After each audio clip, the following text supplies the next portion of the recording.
and tied me up. One day, they must have put her in about 12 restraints one day. They said I was restrained about 70 or 80 times. After a couple of months, they was like, you know, your parents don't want to see you. They don't want to talk to you or anything. So I was really hurt. We tried everything. Nobody know. We didn't know what hospital. We didn't even know where they taking her. After 2 weeks, you're supposed to hear, or you're supposed to be able to see your child. They didn't give me that.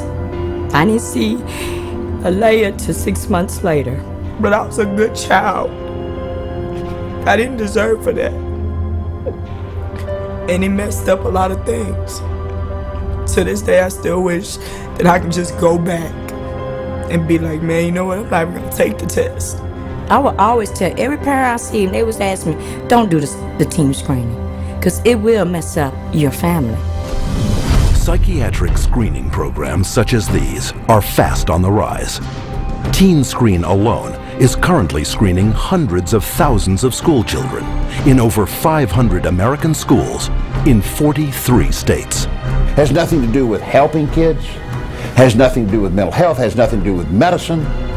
It has everything to do with the pushing of drugs. So it presents itself as being a wonderful, altruistic program, whereas in fact, I believe its cold-blooded and cold-hearted intent is to recruit more children into the very subjective diagnoses of mental illness and to treat those kids with medication. But the psychiatric drug push doesn't end in the classroom. Legislation has been put in place to screen all citizens for mental illness, including geriatric patients, war veterans, and pregnant mothers, all to be paid for by you.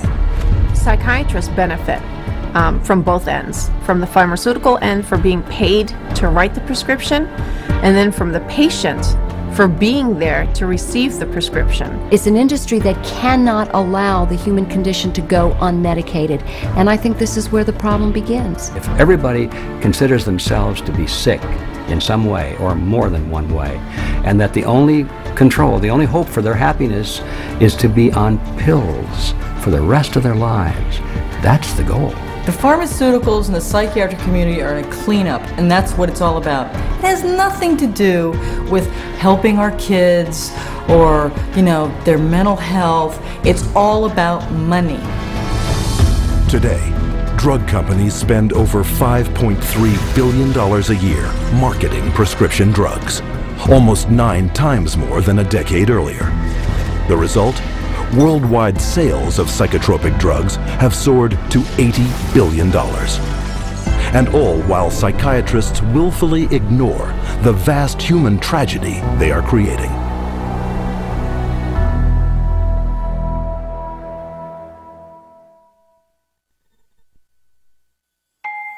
I'm 10 years old, and I'm going to read, I think, the side effects of a drug called Daytriana. The drug Adderall. Luvox. Cymbalta. Gyudon. Lexapro. Namenda. I have a question. Where do I find the side effects? How do I read it if it's so small? Just a bunch of letters squished together. I can't read this. This is the side effects of the drug. Side effects. Stroke. Gastra. What the heck? Speech disorder. Eye disorders. Vision blurred. Dry mouth. Nervous. Tremor. Dizziness. Delirium and coma. Tardive dyskinesia. They experience worsening of their depression. Aggressive reaction. Paranoid reaction. Psychosis. Serious cardiovascular events. Other serious heart problems. Heart failure. What? Suicidal thoughts. Suicidal thinking and behavior. Increases the risk of suicide. An increased risk of death. Sudden death. These guys must be kidding. Wow. This is a guess. Seeing this on a warning label, does anybody have any clue what they're putting their kids into? This isn't good.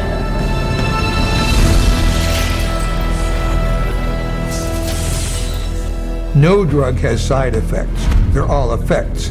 Side effect is just a way that doctors explain away the effects that they don't like or you won't like, but they're effects. These are the effects of these drugs. They're not just what might happen to you, they're what happen more often than not. We name them side effects because they're something that they're an unintended consequence. The antidepressant drugs not only don't make you happy, they have all kinds of negative effects on the system as a whole. These drugs are absorbed and distributed throughout your entire body, so they have side effects through all of your tissues and organs, including your liver and your kidneys and your nervous system. They destroy the brain, the neural net. They literally kill brain cells and cause all kinds of brain disorders. That's why we have they're not side effects, they're direct effects. But while psychiatrists continually downplay the multitude of severe health risks to the public, candidly, they had no problem admitting them to our cameras. I think I tell them the main side effects. I don't tell them every side effect because there are so many possible side effects. I would say the majority of patients experience some side effects. People get side effects to every medication you try. They all have side effects. All kinds of side effects. Lots of side effects. Physical feelings of sickness. Headaches, insomnia. They can't sleep. They can't eat. Drowsiness. Sedation is very frequent. Restlessness. Appetite stimulation. Neurologic side effects. Tremor or muscle spasms. Stiffness. Weight gain. Obesity. Weight gain and stuff like that. Decreased performance of sexual functioning. Sexual side effects can happen. Sexual dysfunction, etc. I've never had anybody die or anything, but I've had people faint and stuff, and it's really sort of unpredictable. You name it, and it can be a side effect. And why can't psychiatrists predict what adverse reactions you will get? Because not one of them knows how their drugs work. At least with street drugs, people know that they're dangerous, that they should be off of them. With pharmaceuticals, people are told they're safe to take every day. But far from being safe, psychotropic drugs are increasingly being exposed as chemical toxins with the power to kill. Some of the side effects that have become of concern lately are suicide, increased risk of suicide, increased risk of homicide. These aren't people that were horribly depressed when they were given a drug. These are people who are given a drug for social anxiety or difficulty sleeping or mild depression and then become suicidal. And so when they become suicidal and they kill themselves, what the doctor does is go back and say, oh, well, it's because they were depressed. The label itself, the disorder, is what is blamed for the side effects. When in reality, it's the drug that is causing the side effect. It is the drug that is the problem. Drugs such as the antidepressant prescribed to Woody Witzak, who took it not for any mental complaint, but to help him sleep.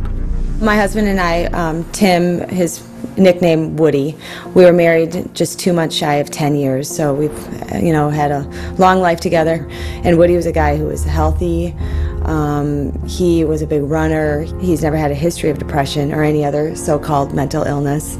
He was given Zoloft for insomnia. I find Woody one night completely sweat through his shirt in fetal position, kept going, Kim, you gotta help me, I don't know what's happening to me. It's like my head's outside my body looking in. Kim, help me, help me. We did breathing, listened to music,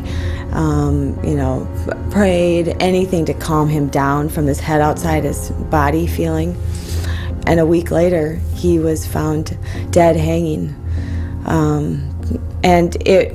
A guy who loved life. Psychiatrists claim their drugs save lives, but according to their own studies, psychotropic drugs double the risk of suicide, with one increasing the risk by a factor of almost 7. As a pharmacist who has been studying the problem for the past 7 years, I do see a glaring connection between the high use of these psychoactive substances and the rise of violence. If people knew that the mechanism was not known of these drugs, that they could cause, if there's a real chance for them to get a homicidal tendency or even suicide, if you take the drug, there's a chance you may want to kill yourself. And I could repeat probably a dozen other examples of significant self-inflicted harm or significant violence to others in patients who had never had that experience in their adult life. Patients